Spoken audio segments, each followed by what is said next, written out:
Welcome to the Longest Take podcast.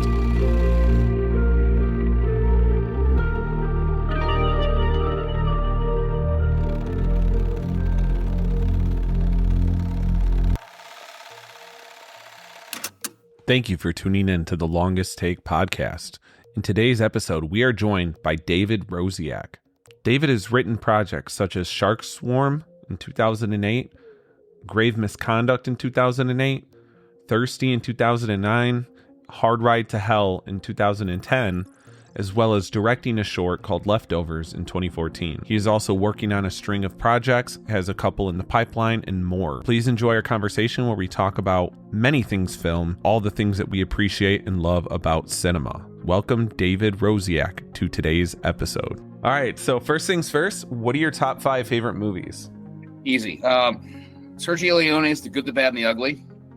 I think it's just pure epic scenery, phenomenally shot film, redefined the Western, both internationally and in America. Number 2, I would go Kubrick's A Clockwork Orange, right? A film that floored me at the time and still pushes buttons to this very day. Number 3, John Carpenter's Halloween. All right, big Carpenter fan. I've met the guy. Halloween scared the living shit out of me as a kid, and I still feel it's completely effective. Number 4, Tarantino's Pulp Fiction. Redefined independent films of the 90s, right? Brought us back to nonlinear storytelling. And now we're going to get to the fun one. Number 5, Flash Gordon, 1980. Sam J. Jones, right? A film I have seen more than any other. I've seen that film probably 200 times. Saw it 20 times as a kid when it opened, right? That was the movie I wanted Star Wars to be. It was like this weird, sexy Italian take on Flash Gordon with Max von fucking Sydow. I love it. I love it to my dying day. Yeah, I love that addition. And I've never actually seen Flash Gordon, but Max von Sydow does he play Flash Gordon in that? He plays Ming. Ming, okay, but that's still hilarious because I know him especially back in the day, like in The Seventh Seal and these other Bergman films, but I had no idea he was in that. He brings that gravitas to Ming, no less, right? But then it's fun because like it's an Italian film from like the 80s, right? So it's like it's taken from Giallo films and it's like sexy as hell and weird as fuck, right? And somehow it got this massive wide release. Yeah. So I can't help but love it. It's cheesy. Also, it's got a soundtrack by fucking Queen, right? Which I actually still have on vinyl. So yeah, no, I'm a big fan to say the least of that film. Yeah, no, that's awesome. And to touch on those other classics you mentioned, like Good, the Bad, the Ugly. I mean, if this was alphabetical, I could just pull from my. Actually, you got it right there. Yeah, you got the 4K. Yeah, I got the 4K there. Same one around the corner here too. Yeah, I love that film, and I go back and forth between this and Once Upon a Time in the West is my favorite westerns of all time. I get it. They're both phenomenal, but one of them has Blondie. Yep. Yeah. So I'll lean a little bit more towards Good, the Bad, the Ugly, but it's a it depends on the day of the week. Right, and you have Dario Argento, who wrote Once Upon a Time in the West. Absolutely, and they're just both the pivotal westerns because I think Good, the Bad, and the Ugly, like you said, what it did for like spaghetti westerns, and then Once Upon a Time in the West, I feel like that it kind of like shifted to like this new age of western. It felt a little different, and I absolutely love that. Well, and you brought up Argento, and that's going to be like Suspiria is my number 6, like right there. Right. So, yeah. I feel like with the advent of 4K, it was almost like that was invented just to show off how good Dario's films look. Yeah. Just a phenomenal filmmaker until about 1987. But right. But yeah, no, big fan. Yeah, absolutely. And damn it, actually, yeah, here it is. Got it right there, don't you? My favorite Argento film is Opera. So good, dude. Yeah, I picked up the 4K recently too. The nails in the eyes. It's just so fun little like side story. The girl in Opera who swallows the necklace and he cuts her throat open to get it. Mm-hmm. I dated her. Oh, really? How was that? Was she in other stuff or? She was in Mother of Tears. right? So Mother of Tears was written by two friends of mine, Adam Girosh and Jace Anderson, right? They went to Rome and, wrote it for Argento and everything. And when they came back, they brought her back with them. And so I dated her for like a summer, and I was just kind of like, this is amazing. I'm like part of an Argento film now. Right. Yeah, that's so cool. And so she lived out here, she lived out there. She was out here. She came out here for like 6 months to try and make it in Hollywood, and it didn't work. But it's okay. We had fun. Yeah, right. A good time, when you get it's funny. I talk with a buddy of mine, when you get into like the list of like random, actresses in little B movies that I've dated, it's kind of crazy. I feel like that could be like a whole podcast in and of itself. It can be. Like... You're not. You just want to be a little politically correct and not like just go over that line. But right. But yeah, she was a marvelous actress, a great person, and that's my little fun tie to Argento. Yeah, that's great. That's great. And how was it meeting Carpenter? Was that at a convention or was that more organically? Carpenter, I met him in 2017. So a buddy of mine, this is back, Carpenter plays his own music in concert, right? He does tours. So back in 2017, he was playing at the Palladium on Halloween night. And I was like, well, shit, it's John Carpenter playing Halloween on Halloween night. I got to get there. And a buddy of mine got me like backstage passes. And so I dug out my Escape from New York and Halloween laser discs. Took them with me. Yeah. Right. I'm like, I'm going to have them sign these motherfuckers. Right. So I took those, and then like we had a couple friends in common. Like, I know Drew McWeeny, who wrote for him on Masters of Horror. And I knew, I know like Sean Keller, who wrote a couple things for him too. So we met kind of backstage, and I had him sign those, and we just chatted for like 5 minutes. And I mean, the fun thing about Carpenter is like, he hates people recognizing him and like telling him how great he is. He's just like, fuck this shit. Right. So we just had a conversation. I wasn't like, blowing him or sucking his dick. We just kind of chatted about work in general, and it was a good time. Yeah, he's signed my shit. It's on the wall behind me, actually. So good guy. I wish he would direct something again, but he's probably never going to. Yeah, there was that thing that was going around recently about The Thing 2. And I like, is that legit? Is that him coming back, or? It's not going to happen. Okay. Yeah. No. I would much prefer him to do Dead Space, an adaptation. He's going to stay at home and smoke pot and play video games and watch basketball. Right. That's what he does. And occasionally he'll get out and play music, and that's it. He's happy with that. So cool. Yeah, no, it's it would be cool, but yeah, he's kind of content where he's at. I don't think he's in any rush to do anything else. Not at all. But great guy. So yeah, you get into like we'll get into that. But I've met all the greats. Like I would like to go back in time and tell my 15-year-old self, like, one day you'll meet John Carpenter and Wes Craven and Tobe Hooper and all that shit. And it's just kind of like this has all happened, which is weird to me, especially for someone who's like had some movies made but not been like a giant success or anything, But the nice thing is there's a really solid horror community in Hollywood, right? Going from the top to the bottom, right? So everyone kind of knows each other. We were all the geeks from our little hometowns, and we came out here, and everyone still kind of hangs out and gets together. Oh, that's cool. Yeah, I mean, the horror community just across the board. I mean, you go to any convention, even here in Illinois, and yeah, it's just so supportive, and everybody just cares about the craft. They just love it. Yeah. I love it too. Yeah, no, it's it's the great leveler. Everyone is together on what they love. So yeah, I'm fully on board with that. Yeah, absolutely. So, just as a writer in general, kind of what was your start? My start, I mean, I was always writing something, right? Like I feel like storytellers are born, like skill and technique is learned, right? But you're either a storyteller or you're not. Yeah, we've all met folks who try to tell you a story and it takes like 5 hours, and you're like, please get to the fucking point. Right. So I guess, but my start, if you're gonna get like technical, I started in comic books. Right. I went to high school in West Texas, And one of my very good friends was a guy that, if comic book people are watching this, they'll know who he is. His name is Alex Ross. Oh, I love his work. Kingdom Come is my favorite comic, I think, of all time, probably. So he was a senior when I was like a sophomore in Lubbock, Texas, right?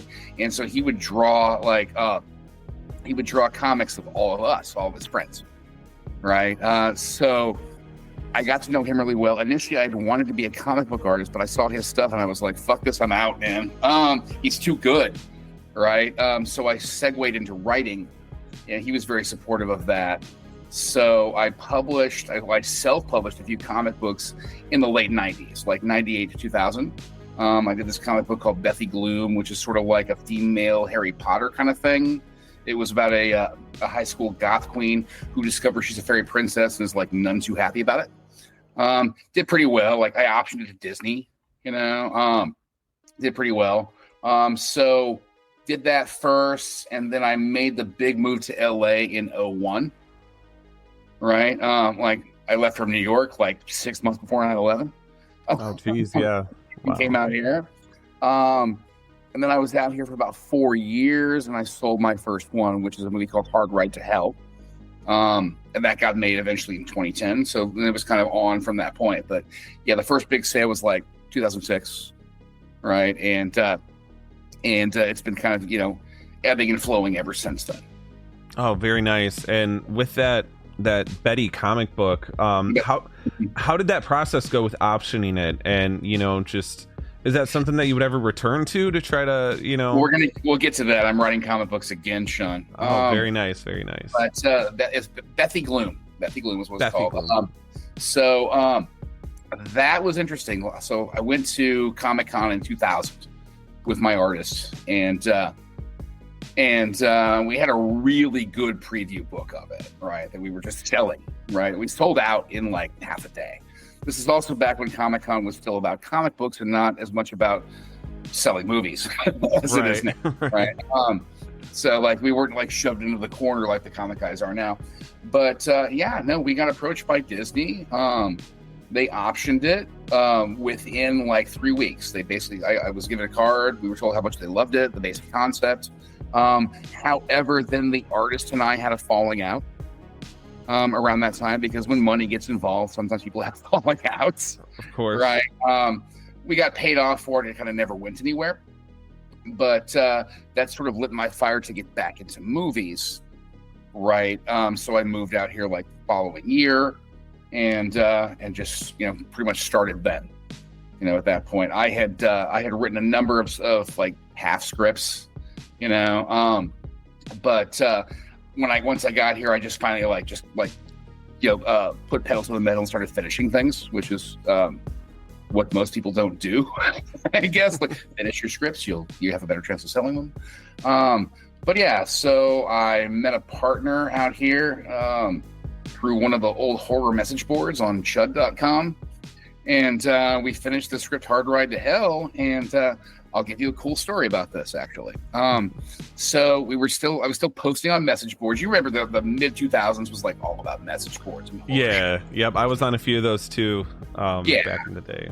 Yeah. I was on like Chud and like Creature Corner and shit like that. Fangoria. So it got announced, I want to say like 2004, that Friday the 13th was getting remade. Right, which was the one that eventually became the Jared Padalecki film, right? Mm-hmm. And so I just started like chatting on the message board about like what I would do with a Friday the 13th remake. And it just so happened the writer of the remake was reading this message board. A guy named Mark Wheaton. And he DM'd me and was like, hey bro, just so you know, like, I'm the writer of this thing, and a lot of what you're talking about is shit that I'm doing. Right. So we began a conversation and like began to build a friendship. It turned out like I lived in Silver Lake, which is like East Hollywood, and he lived like not too far from me. And we were like, why don't we meet up for coffee? And he was like, and by the way, why don't you bring your script that you're working on? Which was Hard Ride to Hell. So I brought it with me, not trying to like get over it or anything. And I gave it to him. And about 5 days later, he calls me. He's like, hey, dude, I was in a meeting yesterday with with a producer who's really a big horror guy. And he asked what I had. I don't have anything, but I brought up your script. And he loved the sound of it. Is it cool if I give it to him? And I was like, are you fucking kidding me? Absolutely. Right. And then a week later, we fucking sold it. Yeah, right? That's so awesome. It was just like a basic friendly thing. Yeah, it was just like, he was, and I've always tried to pay that forward, in helping folks. Like, I get nothing out of this other than like, helping somebody along the way. Right. So, and because of him, like, dude, I worked pretty solidly for like 6 years after that, and then that film got made, and others got made too. I made like 2 miniseries for NBC. I did a Spike TV movie. I did a Lifetime film, and I sold or optioned like 20 other fucking things. Yeah, that's really great, because at that point, with that consistency, that's something that I think that at least for a while, not a lot of people were getting out there. No, it's always like you get that one big thing, and then it's like a drought, and then something else comes along. So when you get that routine, I think that there's really something great there. I got spoiled though. That's the thing. Like, it was like several years of like, boom, boom, we're making this shit. All of a sudden it was like, hey, yeah, we don't have any more money, and then I was like, wait a second. Okay. Now I sold something and it's been like 9 months and I'm not getting paid. So that's when I was like, so yeah, don't quit your day job. Right. And luckily my girlfriend at the time had this amazing idea. She was like, Dave, I have an excellent idea for you. She was like, you should look into property management, because those places give you free apartments and you don't have to do a lot of work. Right. So I do that as a day job. Right. I manage a property I've been doing it in Beverly Hills for a while. Right. And I have tons of downtime to write, so yeah, like that's the thing that people don't seem to understand. A lot of folks outside of Hollywood don't get it. Like, they're not going to back a truckload of money up to your door. Yeah. Right. Like, it's baby steps, right? Like, you can get paid pretty well, but you get paid in steps. It's taxed like fucking crazy, right? And the cost of living is really high out here. Your average like 1-bedroom apartment's like $2,600 a month out here. So, it's you're in it for the long haul.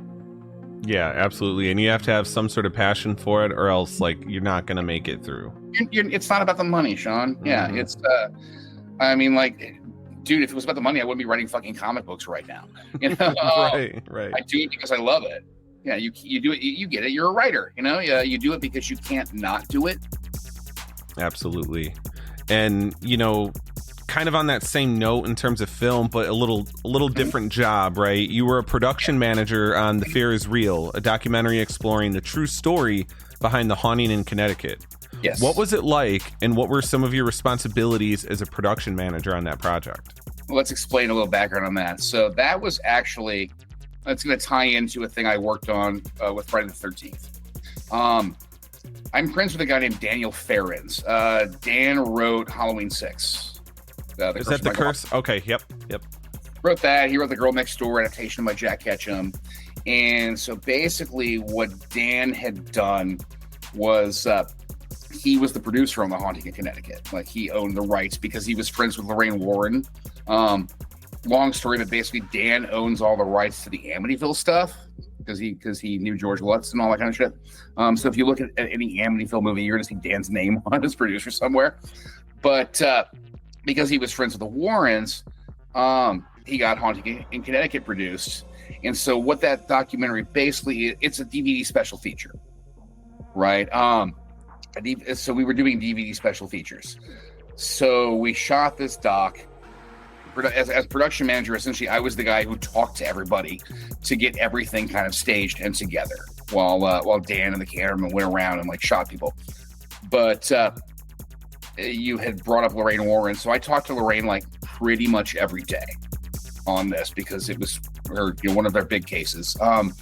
I will say about Lorraine that I believe she believed it, right? I'm not necessarily sure I believed it, right? But we made a pretty good documentary based on the whole thing, much of which was actually shot in my own apartment. Oh, really? Yeah. We did recreations and like did them in my apartment, but then we went around the country and like interviewed the folks that were involved with the real haunting. And it's a fun one overall. There's a couple of kooky things that happen during the shooting of the documentary that you might be able to go like, maybe that's a little haunting, or maybe that's a coincidence. But it was fun. But that was actually born out of something else, because initially I had been approached by Dan because Paramount was doing the Friday the 13th movies on DVD and Blu-ray, and they wanted special features. So what we did was we did all the commentaries, all the basic special features shit.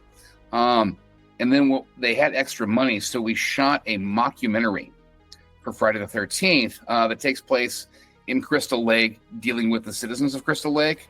And I'm in it. I actually play a Jason Voorhees conspiracy theorist who is the only one that's right about Jason, right? So we shot that, just had a blast over like a summer, and then put the whole thing together. And it actually was like a big success, on those DVDs back when people cared about special features, I guess. But no, we had a great time. Like, and then I also, this is not listed on my IMDb, but I also worked on the Never Sleep Again documentary, the Elm Street one that Dan did too, and wrote all the questions for that as well. So like it was a couple of years of working on like these DVD docs and things like that. Yeah, and I think it's so interesting because I was around for the start of DVD and everything and special features, but over the years that's something that gets completely lost unless you get like Criterion Collection or something where they really have like a good focus on the special features. You don't get that much anymore. It sucks. That for a lot of people that was like their film school, especially in the early days when you had like Scorsese doing like a full commentary and things like that. So we really bent over backwards to do that stuff, it now seems kind of lost in time. Right. But just for anybody that's watching, if you would like to see the mockumentary with me in it, it is on YouTube right now. It's called The Crystal Lake Massacres Revisited. A lot of fun. We put a lot of time into it, and you're going to see so many folks from the actual movies in there. It was a lot of fun, like especially because like when we did like Friday the 13th Part 4, for example, we wanted to find extra footage. Right. So Paramount literally shipped me and my buddy to our apartment every single reel of Friday the 13th Part 4. Even the ship wasn't developed yet. Right. We were holding like reels up to the light. And we found like, the Crispin Glover dance stuff that got included, things like that, like all this extra shit. Like we had it literally like from floor to ceiling in my apartment for a while. We had every single inch of film shot for that film. So super fun times, man. Yeah, that's awesome. And the fact that they just like shipped you all that stuff, it just it's like a portal to another time at this point. Absolutely, dude. Absolutely. And it's really cool that you have this piece into each of these horror icons, these franchises, because your favorite is Halloween, right? And then doing these documentaries too. I put Elm Street. I put Elm Street right up there too. Like I met Craven, and may he rest in peace. I met him like early on in the Never Sleep Again, process. Phenomenal guy. I got to meet Tobe Hooper. I actually wrote a script for Tobe Hooper that never got made because he passed away, unfortunately. But just a phenomenal person too. What was that script about? That script was called Overkill. It takes place in a world in which every horror film you've ever seen is real.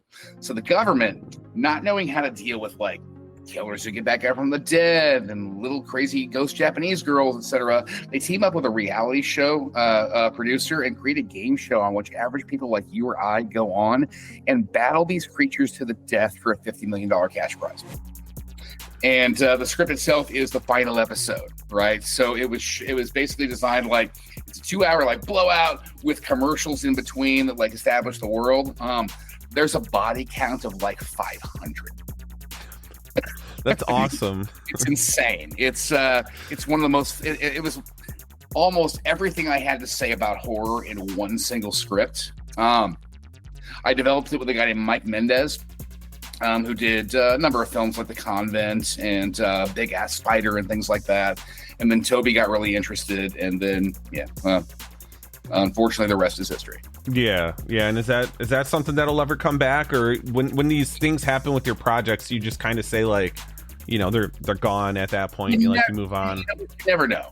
You never know. I've been looking at it recently, right, and thinking like it could probably use a new draft because I wrote it like 10 years ago. There are things that probably wouldn't fly now in today's climate, but overall, like, I'm really proud of it. You know, it was a lot of fun. It has the most creative kills I've ever written.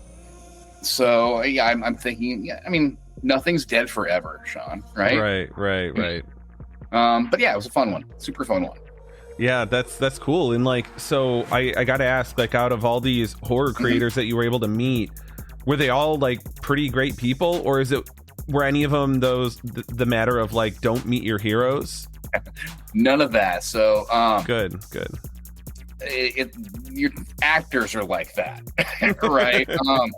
Actors are of that. Mostly when you meet a creator or a writer, like, they're just shocked to be recognized. I think my favorite moment, I was at some like random party like 10 years ago, and I was a little drunk, and at the end of the bar, I was like, is that Glenn Morgan, the writer of the X-Files episodes that I love, the writer of Final Destination, right?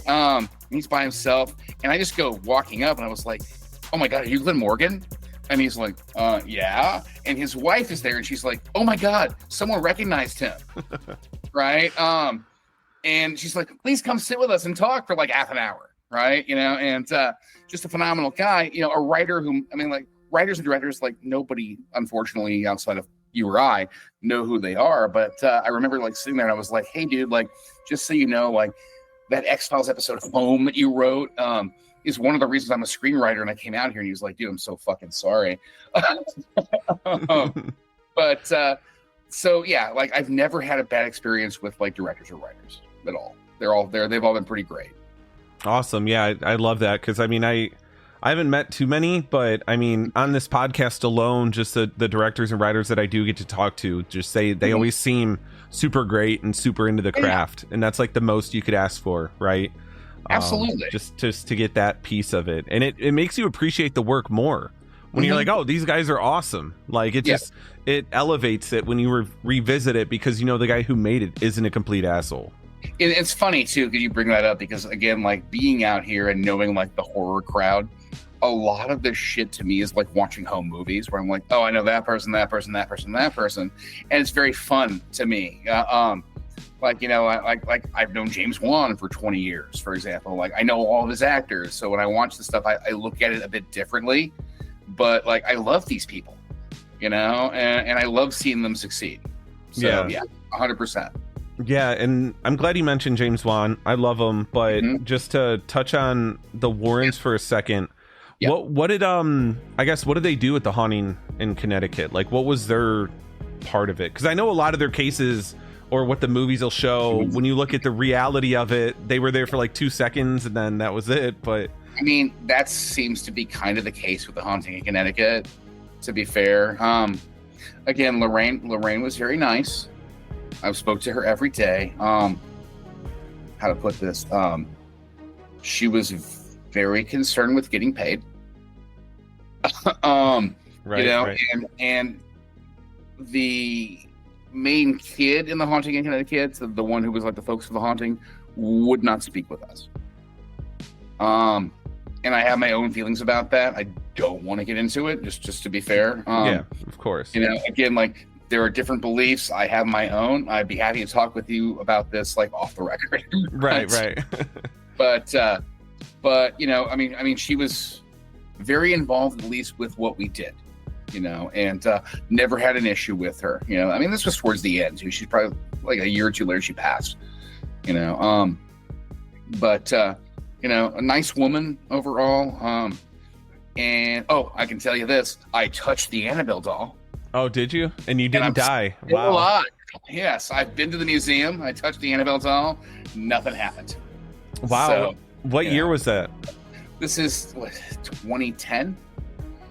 2009 or 10, right around there, Also, I mean, it's just a Raggedy Ann doll. It's not. Yeah, it is. Movies, right? It is what it is. That can tell you how I feel about everything.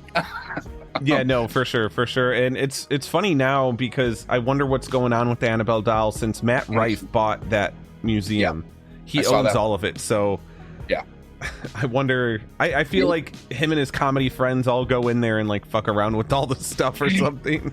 Absolutely. So museum is really small too. It's just like this little back room area, with lots of don't touch signs. And of course, my first thing was like, that's such a stall. I watch me keel over dead on this podcast right now. Oh, that would be crazy timing. Yeah, that would be wild. So, but again, no ill will towards Lorraine or Ed. Right. They make for good movies. Yeah, and I think that's the biggest takeaway now that they've kind of wrapped it up. I'm sure they're going to make more, but with the prequels are on the way, dude. Yeah, exactly. But it's never ending. Yeah. So it's interesting. Because you talked about meeting James Wan 20 years ago, and a little over 10 years ago, he made The Conjuring, which catapulted the Warrens into the spotlight again. Well, I met James and Lee Winnell when they were shopping around the short film version of Saw. Oh, so you were pre anything James Wan is when you met him. Yeah, it's just again, it's that horror crowd that we talked about. And I love them both to death. This is back when I was still drinking. Lee and I would have drinking contests consistently every weekend. James was always hanging out, and we were always just supporting each other. I still remember being floored by that Saw short film, by that proof of concept thing that they shot, and then when they got it, it was fantastic, and that was around the time I sold my first one, and James was like, you go, Mm-hmm. I mean, Eli Roth was in the mix there too, it was good fun times overall. But yeah, no, this was really early, I think, one of our friends was Neil Marshall, who did The Descent around that time too. It was just a really good collective of people who love the genre and were trying to do really good shit. Yeah, and I think that we're kind of getting a resurgence of that nowadays because there's a lot of really good indie horror out there. Absolutely. And when you look into who's working on them, you see that they're working on these other things that are also really good. And look at Zach Kreger, Zach Kreger, Barbarian and Weapons are, I think, phenomenal. Yep, right. Love them. Look at Damien Leone. Say what you will, this guy has figured out something, right? And to be fair, the main thing that they've done with the Terrifier movies, love them or hate them, they basically said you gotta see this shit, right? It's insane, you gotta see it, and he's managed to do insanely well, and keeping it to himself. So I support it all. Yeah, and I really do love the impact that Terrifier has had. And to kind of bring it back, you mentioned Eli Roth. Now his the horror section, I think, is the name of his new company. I think they put out 2 movies so far because they, following the Terrifier 3 footsteps of unrated movies going in theaters wide. He's had Jimmy and Stiggs and The Dream Eater that came out, and I think that it's a really good trend to see, to get these obscure horror out there in the I think that probably started a little bit before that with Adam Green and the Hatchet movies, right? Because you had Hatchet 2 and 3, which were released unrated. Adam's another old guy I've known forever, right? I listened to his podcast, The Movie Crypt. Him and Joe Lynch. Him and Joe. Yeah, Joe was in a short film I wrote, actually. Nice. Joe. But yeah, no, I think I started with him, right? Because they got AMC was carrying Hatchet 2 unrated for a while, and then there was a big backlash. But it's been nice to see it balloon, especially with Damien stuff. So I'm all about it, man. It feels hopefully we can get back to the 70s again, where just insane shit's getting released, and people can actually just go out to an AMC and see something that I don't know, with a clown shoving a chainsaw up a guy's ass. Right. I'm all about it. Yeah, and I think we will continue to see that. I think that the audiences are still showing up. I think that I just, there was this movie that came out last year that I absolutely loved called In a Violent Nature. So good, dude. Yeah, and it's so good. And it's totally different in the sense of the energy behind it, but you still have these really creative kills. It got this wide theatrical release, and it kickstarted, not directly, but this like perspective horror, which is another really cool thing to see. Horror. Yeah, it's a fascinating film because it is. I mean, it's basically. I mean, you boil it down. It's Jason POV, right? Yep. And it gets surprisingly poignant. The scene where he finds the toy, right, and just stops for a second. I was kind of like, how is this film kind of like making me tear up? Yeah. No, it's terrific, and the kills were incredible. And again, you're taking a tried and true formula and spinning it in a way I haven't seen before. I'm all in. Yeah, yep. No, loved it to death. That was my favorite horror film of last year, as a matter of fact. So. Yeah, that was probably mine too, and it had my favorite kill, which is crazy when you have a Terrifier movie and you got this movie that, yoga girl. Yeah, I'm sure everybody, even Dead Meat, the channel Dead Meat, I think they had that as their like top kill of the year or whatever. It's one of the best kills of all time. It's phenomenal. Yeah, and I a couple things with that film. So first thing. Chris Nash, the director, he had told me, he was on my podcast last week. I might have dropped that, and cool. They're working on the second one, and I asked him, like, I'm not gonna say you're trying to one up the yoga girl kill, but like, are you trying to? And he's like, in some ways, like, yes, we are looking to continue that trend. Of course they are. Yeah. No, and I can't wait to see what they come up with. Again, it's the same thing with Terrifier. It's like, how can we one up two? Okay, well, here's number 3. Holy shit. And again, like, I love the gore. I love seeing, somebody bring in a perspective I haven't seen before and doing something that just blows my mind. In a Violent Nature absolutely did that kill. Like, I think I showed it to like 50 people. So big fan. Yeah, and talking about just kind of like this renaissance of horror creators, like working together on each other's films. Steve Kostansky did a lot of the gore on In a Violent Nature, and he did The Void in 2016, which is probably the best cosmic horror film I've seen. So good. A Lovecraftian horror. Yes. And then recently, not horror, but Deathstalker just came out. That was a blast. I just bought it, haven't watched it yet, cannot wait. And that's a case too where I think that's a film you remake, right? That's a film that's like, it's okay. It's like a cheesy like TNA, like Conan ripoff from the 80s. Yep. You remake that, right? And you get someone like Kostansky, didn't he also do Psycho Goreman? Yeah, dude, I love all of his movies. And he's so creative because I had messaged him about Deathstalker because I didn't really watch the originals. And I heard that his movies are really not that good anyway, but second one's okay, but yeah. You know what? I hear that same thing. They say watch the second one. It's Jim Wynorski, the guy that did Chopping Mall. Oh, right? That makes sense. So it's got a sense of humor to it at least, and it's got the guy from Chopping Mall in it too, so it's kind of fun. Yeah. Skip the first, man. It's not worth your time. yeah. But I asked him, I was like, hey, so like, because I messaged him about it after I watched it because I loved it, and I'm like, did you write most of this lore, or were you picking from like the originals? And he said, like, I don't know what the percentage was, but like a good chunk of it, most of it was just him creating in this sandbox. Because there wasn't much to Deathstalker. It's blonde Conan, right? With like a quarter of the budget. But you mentioned, I want to go back to something. You mentioned POV horror. I'm also going to throw this one out. Have you seen Good Boy yet? Yes, I loved it. It was adorable, and I love the story that it was like 400 days to shoot because and he trained his own dog, right? Like, legitimately, like, how do you get me to love your main character in 5 seconds? You make it a fucking dog. Yep, that's the right. key. I'm in immediately. That's interesting stuff. It's like, it's a haunted house movie. I've never seen it told this way, right? And also a film that becomes rather poignant and sad about halfway through. Like, again, I'm like, am I going to be fucking crying by the end of this film? Yeah.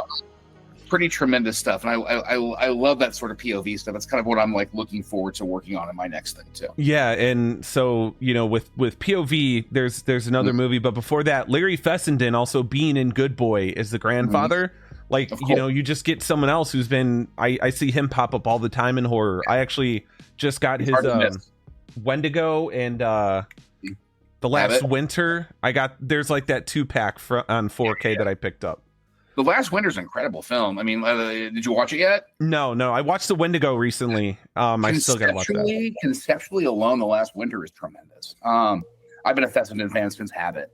I love him. And obviously, he's very recognizable when he shows up because of the teeth. Yeah. Right. But he has been a guy who's legitimately been behind so much of the best independent horror for the last 30, 40 years. Like Ty West, Adam Wingard. Larry's been behind all these guys, and not demanding credit, just kind of unspoken, just like helping folks out. I love it. Wendigo's terrific. Let me know when you see Last Winter, because I'm very curious about your take on that, because I adored it.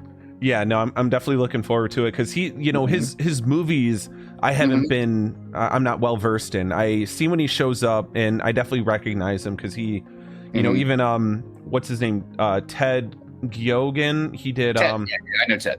Yeah, he did. What was it? Brooklyn 45. Larry showed up in that one. Larry's helped Ted out a lot, because they're both New York based too. Okay, yeah, I've got a couple, because he was at a convention and I picked up probably most of Ted's movies that he had available there, because they're all great. Stuff like that, yeah. No, he's doing some really good work. That's I think criminally underseen. Yep. Really, really good shit out there. But yeah, I like how our conversation is going to obviously horror people. Right? Yeah. It's an appreciation podcast at the end of the day, right? You appreciate 100%. film. Yeah. And really quick, the last POV that I want to bring up, Presence. I love that. Soderbergh's Presence. Astoundingly well done. Yeah. And the camera was it's a Sony something, but it's maybe $5,000. Yeah. And he did Unsane on an iPhone, I think. For nothing. Soderbergh's leading the way on low end tech. And again, too, and that's the thing I figured out a long time ago too. Tech doesn't matter; it's just drive and the story you have to tell. I did a short film called Thirsty with Joe Lynch, actually, who we mentioned earlier. Oh, awesome! Right, that we shot for less than $1,000. Right, using borrowed cameras. People acted for free. We had Tiffany Shepis from a million horror films, starting in Romeo and Juliet. Right, we had Joe Lynch. We had Michael Bailey Smith from Elm Street 5. Right, and we shot it for next to nothing. But we were just a bunch of people having fun, and then I ended up winning shit tons of awards at various festivals for this thing. I'm okay, the Erie Festival just said that I'm the best screenwriter ever. Paramount fucking bought the feature rights to this shit. Right. And that's the thing. It's you get together with folks, you have a really good time, and you don't really think about where it's going to end up. You just kind of let it do its thing, and things can work out pretty well. Yeah. That sort of segues into, you asked me about this earlier before this, but you asked me about my film Leftovers. Oh yeah. Your direct, because I think on IMDb that's my directorial debut. Yeah. And that's the only thing I think as a director that at least shows on IMDb. That I have. So I co-directed Thirsty, but I didn't take the credit. Leftovers was another short film that I shot for next to nothing. I got Matt Mercer, who was in Contracted and Contracted Part 2. I got Ruben Pla, who's been in every James Wan film. And that's a horror. I like with shorts to do horror comedies, because I feel you get a really good chance for a punch, right? And you're out. So Leftovers is about two brothers living together. One is a very straight-laced Jimmy Stewart type. One is a burned-out stoner Tommy Chong type, right? And so they're behind on the rent. The straight-laced brother, in a fit of panic, kills their landlord with a shake weight. And the stoner brother convinces him the best way to dispose of the body is to eat it. And wacky hijinks ensue, right? What was fun with that is we have some pretty good gore in it. And I got Mark Villalobos, who helped co-design The Predator, right? Oh, nice. Do That's our awesome. Gore for free. right? You know, we shot it in a weekend at my old house. I moved recently, but when I lived in Silver Lake, we shot it there, right? It's about 95% done. It probably won't get finished because I had an issue with one of the actors in it. You know, and I'm not gonna like delve into that. Right. Basically, I use it as a showpiece more than anything else, just to show what I can do and what I've done. But I don't want to put it out there for some annoying legal reasons. Oh, I gotcha. So it's So it never was actually released. No, it was shown at a few private screens. Okay, and what year was this when you finished it? 2016. Oh, gotcha. 2016. So, we can discuss that after the podcast. Yeah, right. Off the record, of course. Yes. But I had a lot of fun with it, and almost everybody in it is great. Yeah, and you know, when it comes to doing something like a short like that, at least, is there anything that once you move on to your next project that, I mean, I guess hearing you mention something with one of the actors in it, I guess, are there other things that moving forward when you do something else that you've kind of learned from this experience? I've learned to never date an actor that you're making a movie with. That's fair. Yeah. So keep that out of it. Like, it's a bad decision overall. But overall, no. Again, like, I like the film. I actually might remake it at some point, but I've also kind of figured out that short films don't really get you anywhere anymore these days, right? They're a dime a dozen now. They play at every fucking festival. Make a feature, right? You have you up your chances 100% of getting your shit released. Right. That's what I'm doing. Yeah. Yeah. So I'm guessing your next thing going to be a feature once you do something else, right? And we can talk about that too. Yeah. My next thing is a feature. Shall I go in? Yeah. Go ahead. Absolutely. Yeah. Would love to hear about it. It's one I've had an idea for a long time. It's a feature called Wedged. It is loosely inspired by the true story of the woman in Northern California who found herself trapped inside the chimney of a rural house in the middle of nowhere and nobody knew she was there. Oh, wow. So basically, it's a confined space thriller, right? It's 127 Hours meets Gerald's Game, right?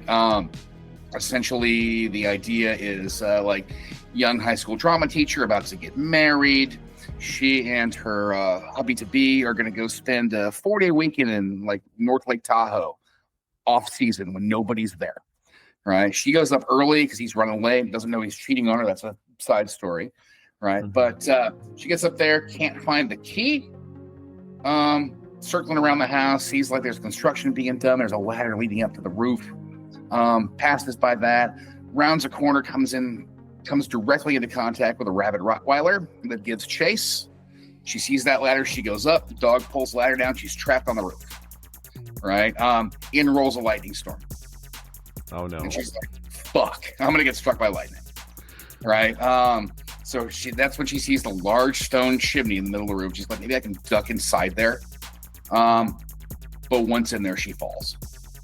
And as we know, chimneys are tighter than we think. Right? So halfway down, boom, she comes to a halt. Her ankle breaks below her. Her right arm is pinned. She's got her left arm free, and her phone's in her back pocket, and that's how our movie starts. Nice. Yeah, I love those confined space thrillers. It's definitely an anxiety that I have in real life. So when you see it, you feel it. Yeah. And the real life story, what was the real life story? Is bad. The real life story, she dies. Oh, shit. I read the story back in like 2010, and I was like, Jesus Christ. What a terrible way to die. What a great movie idea. Yeah. Right. But yeah, no, it was a woman who she lasted for like 3 days.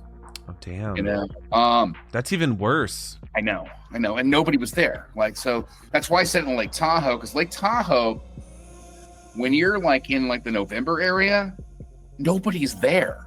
Right. My uncle has a cabin up there, so I went up there to write during Thanksgiving a couple of years ago, and I was like, I am the only person here. What if something happened to me? Yeah. Right. And I was like, this is where we set it. You know, I'm actually writing that with a female writing partner because I'm a decent writer, but at the end of the day, I'm still a guy. Right. Yeah. So I wanted a female POV, and I have this friend who's a stand-up comedian who's an excellent writer, who was able to bring the woman POV that I don't have, and also to instill it with a dark sense of humor, that I didn't have to. So I think it's taken off. We're almost done with it, actually. But I'm looking at trying to shoot that within the next year, and I want to cast an up-and-comer, right? So the stakes are high. So you don't know if the person's going to live or die. Right. So that's what we're looking at. Yeah, it's going to happen. Yeah. Is there going to be any? Because I know you mentioned Gerald's Game. Are there going to be any potentially supernatural elements to it, or hallucinations or something? As you heard, I'm a big fan of John Carpenter. Yeah. Right. Yes, there are. Well, number one, staying in a chimney with somebody for 90 minutes is just fucking grueling. Right. There are ways we get out of it that I don't want to get into that I feel like are a little bit artsy. The other film I'll compare it to is Paul Schrader's Mishima. I've never seen Mishima. In that Mishima does flashbacks very interestingly. Okay. I don't want to give this away. Yeah. But Mishima does flashbacks or inside the writer's head very artistically, right? And when I saw that was my breakthrough for this film, right? So it's not buried, it's not Ryan Reynolds buried where you're just in the fucking casket the entire time. There are ways we get out that I find very intriguing, and there are some hints of supernatural. And again, this is probably on the nose, but it's called wedged, right? She's also wedged in her life. And in order to figure out how to get out of the chimney, she has to unwedge herself mentally and emotionally. Yeah. Yeah, I think that's a great character arc too, to at least have us rooting for this character. Absolutely. The story. Absolutely. I love the just that log line for it. It's very captivating, and I haven't seen I guess you have Fall, and you've got these other not so much confined space, but you have these trapped somewhere, right? These trapped films, but it's been a while too. So I had the idea a while back, right when all this shit was getting made, right? And it was here's 10 hours. Adam Green's Frozen, fucking Buried, and I was like, let's wait a while. Yeah. It's a little oversaturated right now, Yeah, now we're a little further out, and this is like I said, it's half confined space horror film, half art film. I think that's a good feature directorial debut for me. Yeah. Okay. And I was going to follow up, and I think you might have said it, but I was going to ask if you plan on directing it, which yeah. This one I've always planned on directing, right? Because I feel and again too, you come out of the gate with a high concept, low budget horror film, you're doing yourself a good favor there. And I think the concept is high enough. I think as long as we get a tremendous actress to really sell this, it can do very well, and we could shoot it for $500,000. Yeah. It's no Clown Dies at Midnight too, but right. All love to Michael, who's watching this right now, I'm sure. But yeah, no, I think it's got some legs. Yeah, absolutely. I'm definitely looking forward to that. I think that, I'll send you the script when it's done. Yes, and honestly, could you send me the script for Overkill possibly? 100%. I'll do this. Okay, because that one also, I'm like, I'd love. As long as you don't mind really un-PC shit. Right, yeah. Okay, I'll go into it knowing okay. It was written 8 years ago, right? It was, it's not terrible, right? There's some things I wouldn't do today. Yeah, but that's fair. The kills are amazing. Yeah. And the humor is really fun. There's actually a part in there written directly for Bill Moseley. Nice. Which is basically the Hispanic Chop Top, right? We had this running joke with Bill of him playing a Hispanic Chop Top, and you remember of course you've seen TCM too, right? We had him screaming "Lengo mi plato." Oh, gotcha. Right? Yeah. But yeah. So there's some fun shit in that. You'll enjoy it. Yeah, awesome. Yeah, thank you. I appreciate that. That'll be a lot of fun. And so this last question I was going to ask, which I guess you kind of answer it, is where do you see yourself in 5 years? Which I would assume at least part of it is going to be working on Wedged and getting that done. That's part of it too. Well, and also the comic book stuff, right? I have a comic book called Grand Theft UFO coming out next year, right? Can you send me anything for that? Because that sounds fucking dope.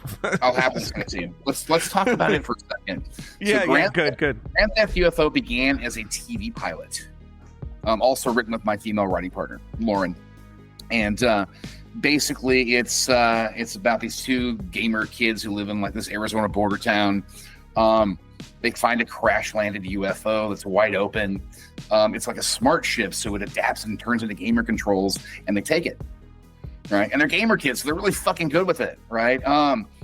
But it's wanted by a number of different factions. Number one, the government who saw it crash. Number two, the aliens who lost it. And number three, the nefarious aliens who understand there's a wormhole generator on this ship that can allow them to invade Earth, right? And so ultimately, it's our gamer kids have to team up with their fellow gamers and defend the planet, right? It's Last Starfighter, Flight of the Navigator, right? Explorers a little bit. Definitely Explorers, which I love to death, right? But then the side story that I really like is the alien who like got separated from his ship. Ends up like in the Arizona desert, and he finds himself falling in with a group of immigrants, right? And so he learns Spanish, right?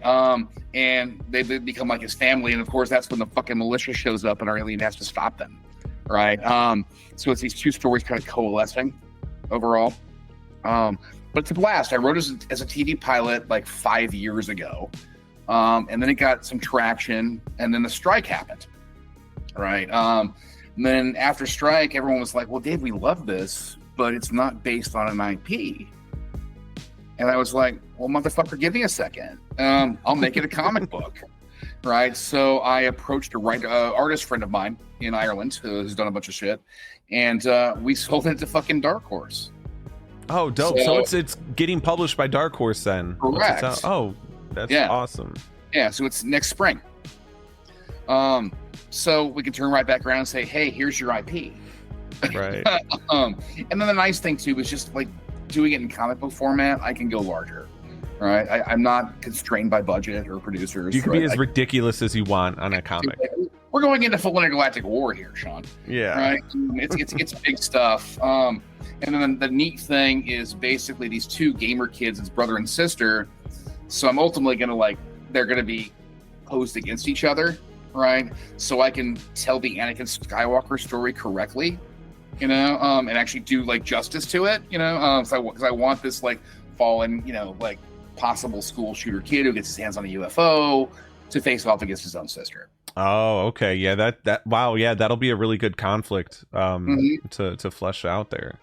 Yeah, it's good fun stuff. I planned out like 30 issues of it so far right now, so yeah, it's going pretty well, and I'll send you art and stuff on that as well too. Yeah, definitely looking forward to that. I try to get more into reading comics, but there's just so much to consume at this point with media. Yeah, but there's a lot of gems out there that I whittle it down into what I watch or consume now. It's there's too much, obviously, right? There's, especially when it comes to TV shows.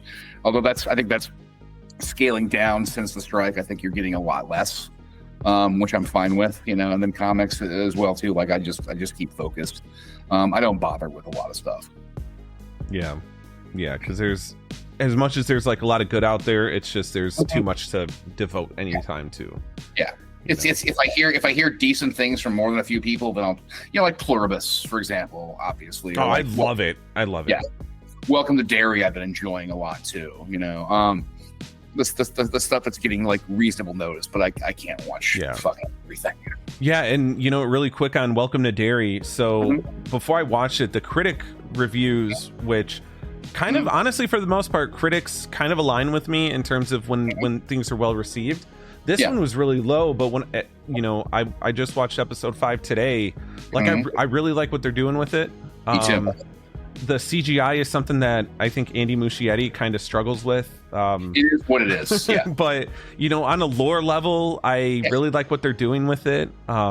The Dick Halloran stuff I think is awesome. After this last episode, I'm like, I want Stephen King to watch this and be inclined to write a novel about Dick. Follow him in the past. Give us a prequel Dick novel. The young Dick Halloran stuff is tremendous, right? As far as the CGI goes, the way I look at CGI, I can watch Ray Harryhausen movies, no problem, right? Knowing the effects are antiquated or there are issues, as long as I have an engaging story. Yeah. Right. So it's like, hey, oh yeah, I'm sorry, the kids on the bicycles didn't look great. Who gives a shit, right? But, they're giving me like crazy sequences on this show. I mean, literally from the opening 10 minutes when you have what like it bursting out of a vagina, or the end of the first episode with it killing like every kid. I was going like, okay, they're going for it. I have no issues with that. That's great. So yeah, no, I agree. I'm loving every second of it, even the stuff that's not so great, I guess, effects wise. Who cares? Yeah. And that's why I'm like, yeah, I love watching this. It's got you captivated on that level. And even like you said, that sequence, it's like it taking this form of like this flying deformed baby that's like, I think, hinting at the anxiety about nuclear war and all that. Yes. Absolutely. It's nailed in that first episode. Yeah. When they're discussing like the fears of like radioactive poisoning and like getting mutated, everything's right there. I mean, like it still hews closely to it, like attacking your fears. Yep. Which is what that creature does. I love the idea about the military trying to fucking weaponize it. Yeah.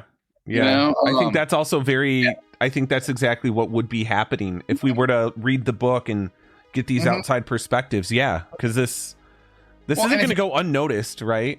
You remember in the book, Halloran is in the book. Yep. He the black spot, the whole which they're doing in the show. Yeah. Unfortunately, we're heading towards a very tragic thing with the black spot. Yep. Right. And then what I find fascinating is, like, at least from what I've heard, like each season is jumping 27 years back. Right. So that's really fascinating to me. Right.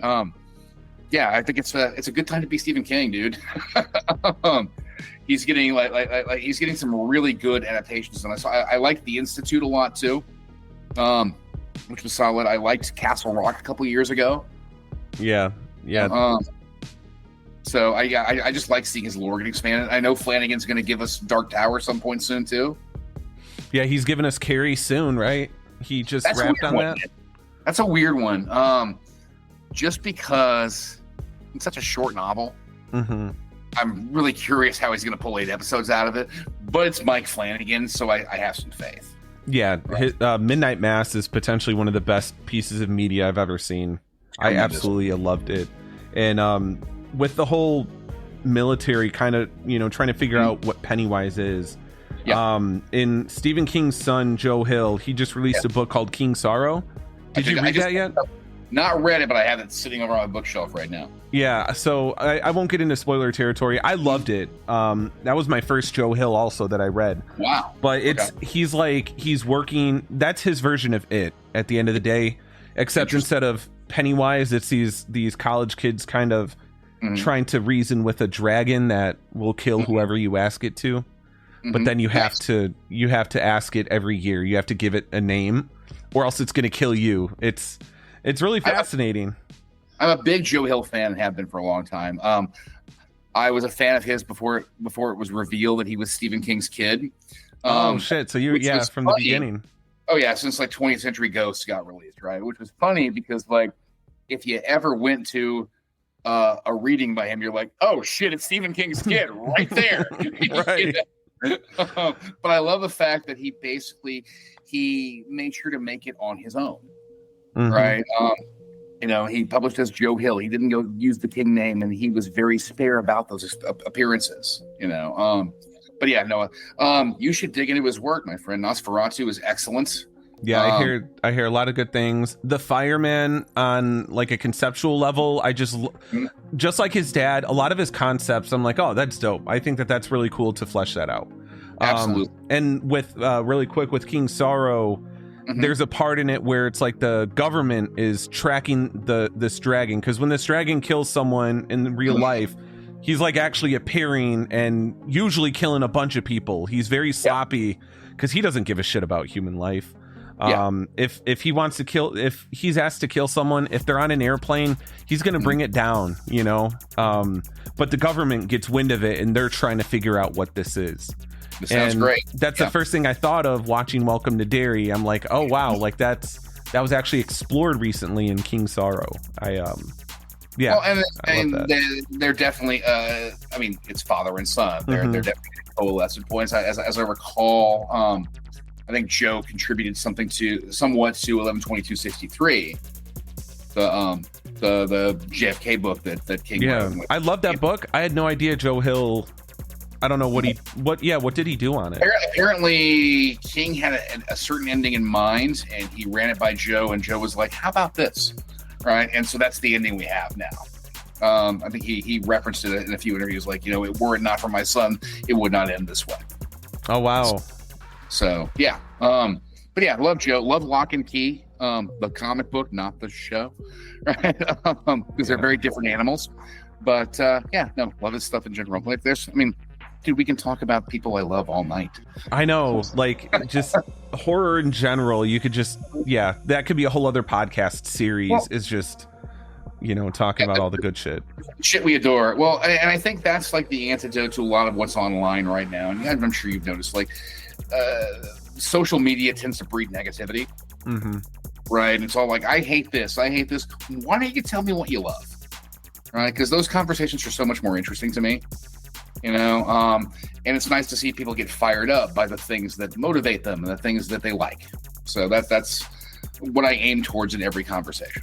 Yeah, and I think that's really respectable because, you know, to your point, there's so many people all over YouTube where it's like their whole channels are just built on anger and grifting and all this other shit, and it's like, fuck those people. It's like, man, like tell me what you like, dude. I don't care what you dislike.